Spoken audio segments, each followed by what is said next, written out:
So welcome today to all of our online viewers. It's fantastic to have you with us here at Revesby. Welcome, you're very welcome. We've been talking this morning about Harmony Week, and that's what we're celebrating here at Revesby today. And we've just read the most beautiful story, Whoever You Are, written by Mem Fox. So if you get a chance to read that, it's online, just read that, it's wonderful. And actually seeing that picture today, I saw the most disturbing documentary on a refugee camp in Somalia. I don't know if anybody else saw it. It was horrific, totally horrific.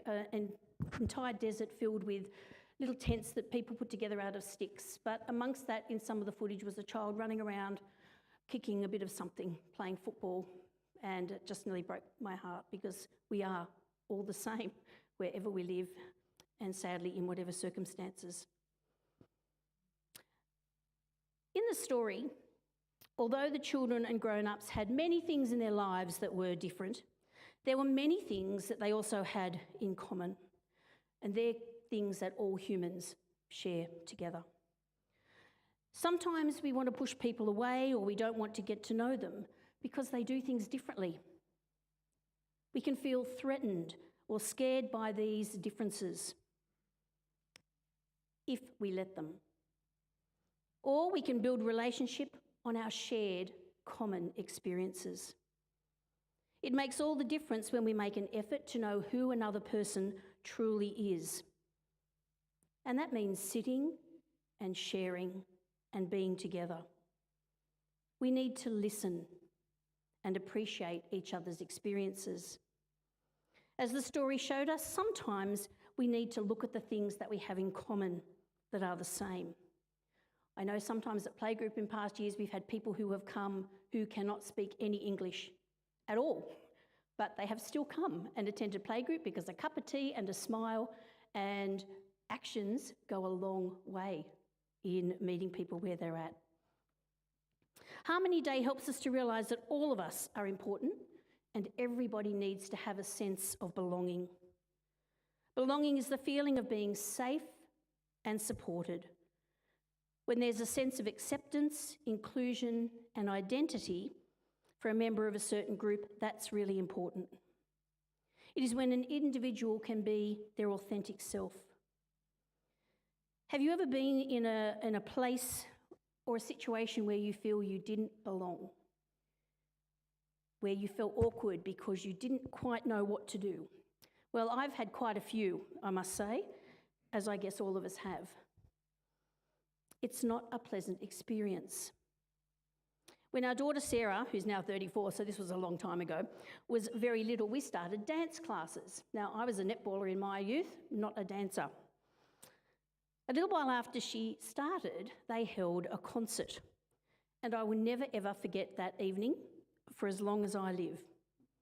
Because I went along with my little bag of what I thought was the appropriate makeup that a 6-year-old should be wearing, and it was made perfectly clear to me from the other parents that I had absolutely no idea what I was doing, and why would I want to be involved with dance classes when I was so ignorant about standard procedures such as the correct makeup, the appropriate coloured hair ties and types of hair ties, and nail polish. I was quite horrified. Nobody had explained that to me. Nobody had talked to me about what was expected as a parent of somebody who was doing dance classes. I could have just walked out there and never taken Sarah back again, but I didn't. She still continued, and I tried to learn what were the appropriate hair ties to wear at dance classes. The fact that I remember that all these years later shows that that was a significant experience of not being part of a space. I was obviously very different and not part of that club, not part of the dance club. I'm sure that all of us have had similar experiences where we don't know the right way to do something. We're not sure of procedures. The language being used is unfamiliar, and that's not just another language. But if an outside person came into a church today, there are so many things about this service today that would be completely foreign. The way we stand, when do we sit, what's the blessing, what's not the blessing. It would be a very easy space for people to feel uncomfortable because they're just not familiar. We have a sense of not fitting in. All there is a need for a conversation and for somebody to say, when you come in today, there might be some songs, this, that, or the other, to make us feel that we know and understand what's going on. Maureen and I attended the Sikh temple many, many years ago together, and it was the most amazing experience, but I felt all the way there that we were encouraged, did you, Maureen, to understand what was going on in the service, and then we went and had a beautiful lunch and we sat down, and it was just a wonderful experience. It just needs conversation. All of us need to feel accepted and valued and to belong. It's a basic human need. In the past few weeks, as we've journeyed towards Easter, we've heard of Jesus going out of his way to meet different people from different backgrounds, ethnicity, and status. He met them where they were at. They didn't come to him. A story about a conversation with Nicodemus, a religious leader, about what would lead to life. Going out of his way into a dangerous territory to encounter the Samaritan woman, which Fiona spoke about, who was somewhat ostracised from her community, but Jesus met her when she came to the well. The blind beggar who was sent away from his village on the streets, whose sight was restored and encountered new insights in what it was to live and to have life. All of these encounters involve meeting people where they were at, spending time with people, listening. Jesus models acceptance and valued them. As a church community, we need to continue to promote goodwill, understanding, and tolerance. It matters. And if we don't show it in some way, whether it be through our rainbow banner, whether it be through engaging groups, it's really important for us to do that. Living in Canterbury Bankstown, we are really enriched. Did you realise that there are 130 different ethnic groups that live in our city, and that in Bankstown you could hear over 200 languages being spoken?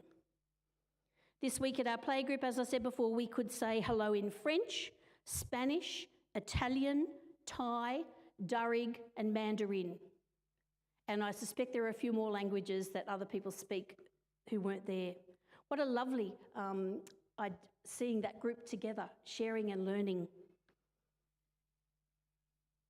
In Bankstown, we're really lucky. Because of our cultural diversity, we can experience food from anywhere in the world.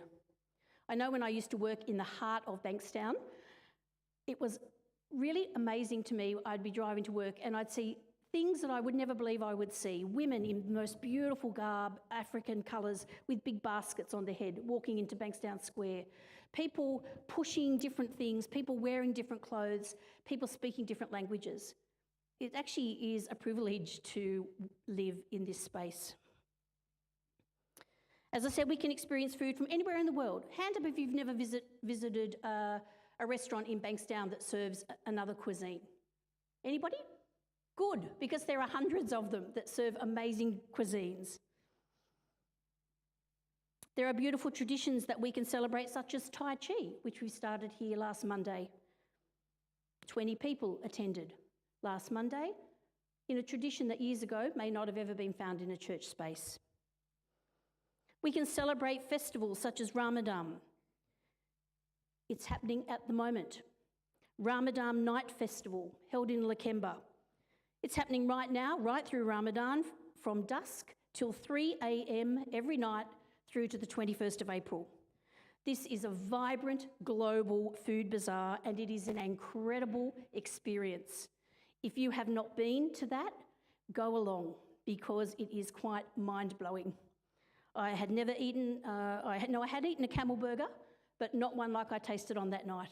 The food is extraordinary, the crowds are extraordinary, it is just a complete multi-sensual experience. So if you get a chance between now and I think it's the 21st of April, right through Ramadan, visit Lakemba.